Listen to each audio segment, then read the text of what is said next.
like to introduce to you Olympic medalist, Grandmaster Lynette Love.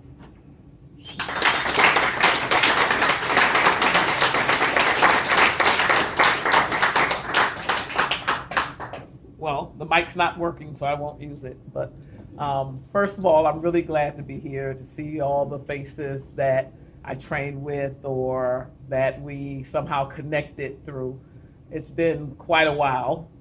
I think the last time I was at U of M with the Taekwondo club was probably maybe a couple of years before the Olympic Games.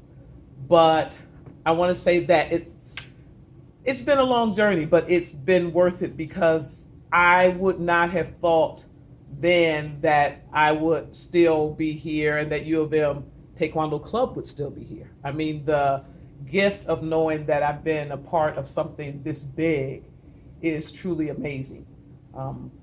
Because the journey for me was, I was at this small school in Detroit on the corner, probably 1/4 of the size of this room.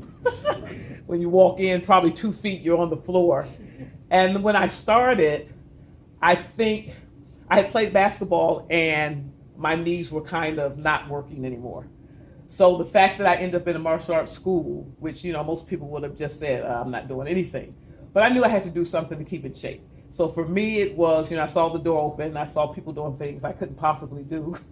And I walked in and Master Chung comes out and he says, well, why do you want to join? And I thought that was odd because usually you go into a business and they go, okay, well, join, and this is how much it is. And he said, well, just come back with $21.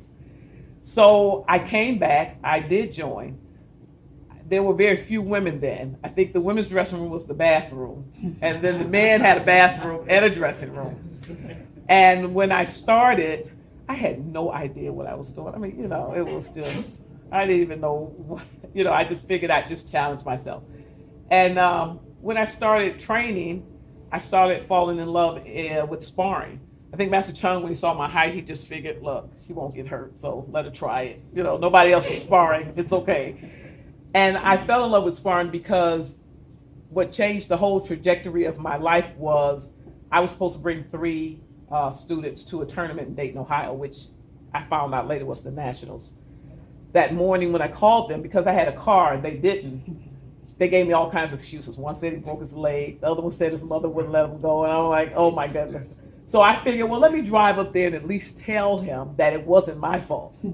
So when I drove up there, he said, well, why don't you compete? And my uniform stayed in the car because we trained every day.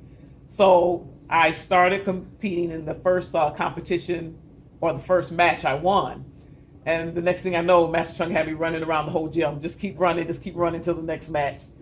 And after the next match, he said, congratulations, you just made the national team. And that year, the national team was going to China. And that was something that I could never have imagined for myself. And at that point, I knew that I was hooked on sparring, and I knew that I was hooked on winning, and I also knew I was hooked on traveling. And after that, I just said I didn't want to stop, and I would keep going. But the strangest thing, in 1984, I came to Master Chung and I said, I think I'm gonna quit. I'm gonna quit because the men are competing and they're going to different competitions, and the women aren't going that many places. And I'm not really happy about that. And he said, if you stay, they have to change. If you leave, they don't have to. Now, that was something big when I look back now, because he could have easily said, okay, bye, you can go. But I don't think he wanted to tell me that there was either a consideration for it being in the Olympic Games. I think that he wanted me to stay because I wanted to stay. And I gave that a lot of thought, and I decided to stay.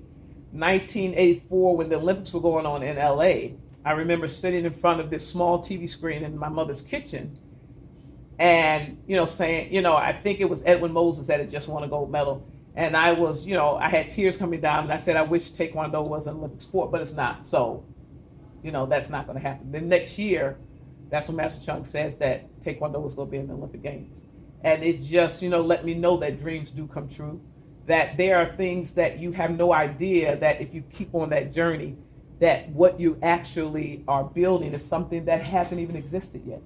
And so for me, making the Olympic team, and for myself and for Han making the Olympic team in 88 and 92, And Master Chung was the only one that had two people that made two Olympic Games.